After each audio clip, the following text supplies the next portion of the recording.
नमस्कार. श्री स्वामी समर्थ. कसे आहात? आजचा दिवस सर्वांना सुखाचा, समाधानाचा, आनंदाचा आणि छान जाऊ देत ही स्वामींच्या चरणी प्रार्थना करते आणि आजच्या या नवीन व्हिडिओला सुरुवात करते. सर्वात प्रथम तुमचं सर्वांचं माझ्या यूट्यूब चॅनलमध्ये अगदी मनापासून स्वागत आहे.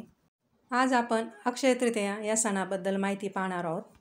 प्रत्येक शुभ कार्यासाठी अक्षय तृतीया हा सण अतिशय महत्त्वाचा मानला गेलेला आहे. अक्षय तृतीया या सणाला आणखी एका नावाने ओळखलं गेलेलं आहे, ते म्हणजे आखाजीचा सण. बघा, आपल्याकडे जी वयस्कर माणसं आहेत ती अजूनही आखाजीचा सण असंच म्हणतात. यावर्षी अक्षय तृतीया 30 एप्रिल वार बुधवार 2025 रोजी आलेली आहे.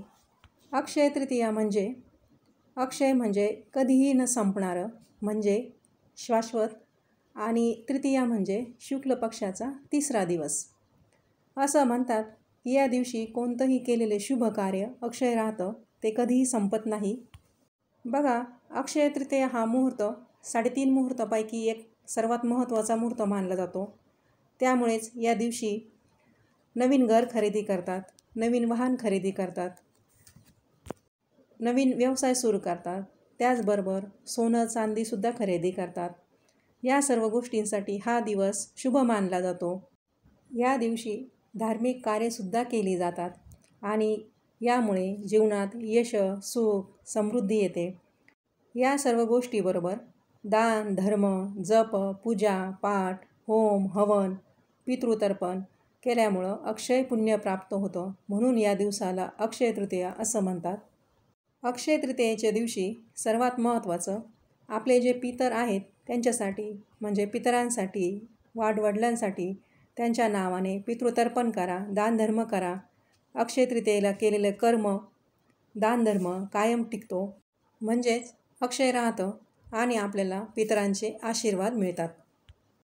तसं तर अक्षय तृतीयेच्या दिवशी पितरांना संतुष्ट करण्यासाठी अनेक उपाय केले जातात, पण एक अतिशय साधा सोपा उपाय मी तुम्हाला सांगणार आहे की जो बऱ्याच लोकांना माहीत आहे, पण ज्यांना माहीत नाही त्यांना नक्कीच या व्हिडिओचा उपयोग होईल.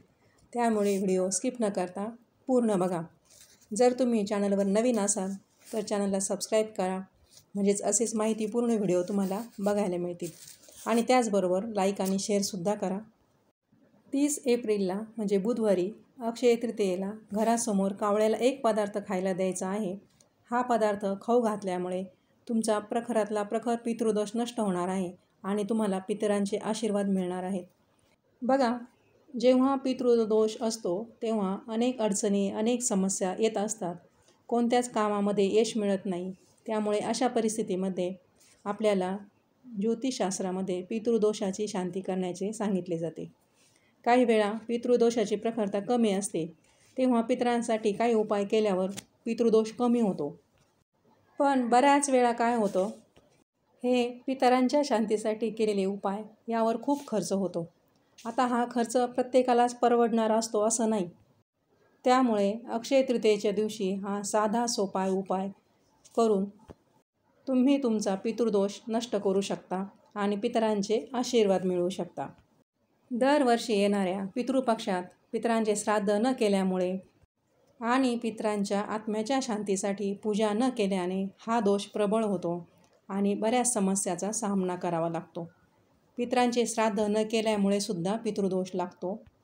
तर पहा, अक्षय तृतीयेच्या पर्व काळामध्ये पूर्वजांसाठी म्हणजेच पितरांसाठी दान, पूजा, जप केल्याने आपल्याला 1000 पटीने फळ मिळते. याबद्दलची माहिती अनेक धार्मिक ग्रंथामध्ये आहे. अक्षय तृतीया ही एक विशेष तिथी आहे ज्यामध्ये पितरांसाठी कार्य केलं जातं. सोमप्रदोष, पितृअमावस्या, अक्षय तृतीया अशा काही तिथींना पितरांची सेवा करून पितरांना संतुष्ट केलं जातं. पितृदोष हा 3 पिढ्यांचा असतो. आधीच्या पिढीकडून पितरांची सेवा घडलेली नसेल तर त्याचाही त्रास होत असतो. पितृदोष लागतो आणि हळूहळू तो वाढत जातो. त्यामुळे तुम्हाला बऱ्याच कामांमध्ये अडथळे येतात. मुलांचे विवाह जुळत नाही, बऱ्याच जोडप्यांना संतान प्राप्ती होत नाही, कोणत्याच कार्यात प्रगती होत नाही. तर या काही अडचणी अडथळे आहेत, ते संपूर्ण नाहीसे व्हावेत यासाठी पितरांची सेवा करून पितरांना संतुष्ट करायचं असतं. ज्या घरामध्ये पितरांची सेवा केली जाते त्या घरामध्ये पितर संतुष्ट असतात. त्या घरामध्ये सर्व काही व्यवस्थित सुरळीत सुरू असतं, त्यांचीही कायम प्रगती होत राहते. त्यामुळे पितृदोषासाठी जास्त काही नाही, अगदी साधी सोपी सेवा करायची आहे. तर पहा, अक्षय तृतीयेच्या दिवशी पितरांची विशेष सेवा देखील केली जाते. ती तुम्हाला करायची आहे, पण त्या अगोदर एक विशेष सेवा करायची आहे. तर बघा, अक्षय तृतीयेच्या दिवशी लवकर उठून घराची साफसफाई स्वच्छता करून घ्या. स्वच्छता झाल्यानंतर अंघोळ करायची आणि देवपूजेच्या अगोदर पितरांसाठी एक विशेष सेवा करायची आहे. तर कोणती आहे ती सेवा? सेवा अगदी छोटीशी आहे, अगदी 10-15 मिनटं एवढाच वेळ लागणार आहे. देवघरातच थोडं बाजूला दक्षिणेकडे तोंड करून तुम्हाला पितृसूक्त वाचायचं आहे. पितृसूक्त हे नित्यसेवा ग्रंथात दिलेलं आहे. ग्रंथ हातामध्ये घेऊन वाचू नका, तो पाठ किंवा चौरंगावरती ठेवा आणि चौरंगावरती एक पंती लावा. पंती जुनी वापरलेली असली तरी चालेल. त्या पंतीमध्ये कापसाच्या 2 वाती एकत्र करून मग एक वात तयार करा आणि त्यात तिळाचे तेल टाका आणि मग दिवा लावा आणि पितृसूक्त वाचा. पितृसूक्त तुम्ही 1 वेळा, 3 वेळा किंवा 5 वेळा वाचू शकता. शक्यतो 5 वेळा वाचा आणि ओम पितृदेवाय नमः असा जप 10 मिनटं करा. अशा प्रकारे पितरांची सेवा करा. त्यानंतर हातपाय धुवून मगच देवपूजा करा. देवपूजा झाल्यानंतर लक्ष्मीनारायणांची सेवा करा, कारण अक्षय तृतीया हा दिवस लक्ष्मीनारायणांच्या पूजेसाठी सुद्धा खूप महत्त्वाचा असतो. तेव्हा लक्ष्मीनारायणांची पूजा झाल्यानंतर पितरांची सेवा करा. त्यानंतर अक्षय तृतीयेच्या दिवशी जो स्वयंपाक बनवतो, आमरस आणि पुरणपोळीचा स्वयंपाक आपल्याकडे बनवला जातो. हा स्वयंपाक तर आपल्याला बनवायचाच आहे, पण याचबरोबर पितरांना संतुष्ट करण्यासाठी कावळ्याला जी एक वस्तू आपल्याला खाऊ घालायची आहे, तीसुद्धा आपल्याला बनवायची आहे. ती म्हणजे दही भात. आता एवढा सगळा पुरणपोळीचा स्वयंपाक आणि तुम्ही म्हणाल आता दही भात बनवायचा का? तर आपण जो तांदळाचा भात बनवलेला आहे, तोच भात एका पत्रावळीवर घ्या. पत्रावळीच घ्या, स्टीलचं ताट किंवा पितळाचं ताट असं काही घेऊ नका. पितरांना नैवेद्य हा पत्रावळीवरच ठेवायचा असतो. याला पत्रावळी पण म्हणतात. आपण लग्न कार्यामध्ये जी बघतो ती पत्रावळी. त्यावर थोडा भात घेऊन त्या भातावर थोडं दही टाकायचं आहे आणि न चुकता काळे तीळ टाकायचे आहे. त्यानंतर पत्रावळीसह उचलून हा घास आपल्याला कावळ्याला खायला ठेवायचा आहे. कावळ्याला घास ठेवताना दुपारी 12 ते 12:30 या वेळेमध्येच ठेवा.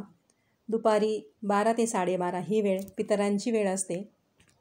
असं म्हणतात की आपले पितर जे आहे ते अक्षय तृतीयेच्या दिवशी आणि पितृपक्षातील तिथीला म्हणजे श्राद्ध तिथीला पृथ्वीवर येतात आणि त्या दिवशी ते भुकेलेले असतात. त्यांना तृप्त करण्यासाठी हा उपाय अतिशय प्रभावी आहे. त्यामुळे या दोन्ही तिथीला कावळ्यांना हा घास नक्कीच खाऊ घाला.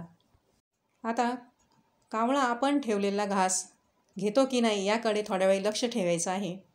अक्षय तृतीयेच्या दिवशी कावळे हे येतातच. हा घास तुम्ही घरासमोर किंवा घराच्या गच्चीवर पण ठेवू शकता. आता शहरांमध्ये फ्लॅट सिस्टीम असल्यामुळे जागा कमी असते. बाल्कनी किंवा घरासमोर जागा नसेल तर तुम्ही टेरेसवर पण ठेवू शकता. घास ठेवल्यानंतर हात जोडून मनोमन पितरांना नमस्कार करा आणि पितरांची माफी मागायची आहे. आपल्याकडून कळत नकळत झालेल्या चुकांबद्दल माफी मागितल्यानंतर पितरांना हात जोडून विनंती करायची आहे की तुम्ही हा नैवेद्य स्वीकारा आणि तो नैवेद्य तेथेच ठेवून द्या. कावळा येऊन तो नैवेद्य खाऊन जाईल किंवा तो घास खाऊन जाईल आणि आपले पितर संतुष्ट होतील आणि आपल्याला आशीर्वाद देतील. असा हा प्रभावी उपाय अक्षय तृतीयेच्या दिवशी आणि पितृपक्षातील श्राद्ध तिथीला प्रत्येकाने करून आपल्या पितरांना संतुष्ट करावं. तुम्हाला माझा आजचा हा व्हिडिओ कसा वाटला हे मला कमेंट करून नक्की सांगा. झालेली सेवा स्वामींच्या चरणी अर्पण करते आणि थांबते. श्री स्वामी समर्थ. माझा संपूर्ण व्हिडिओ पाहिल्याबद्दल धन्यवाद.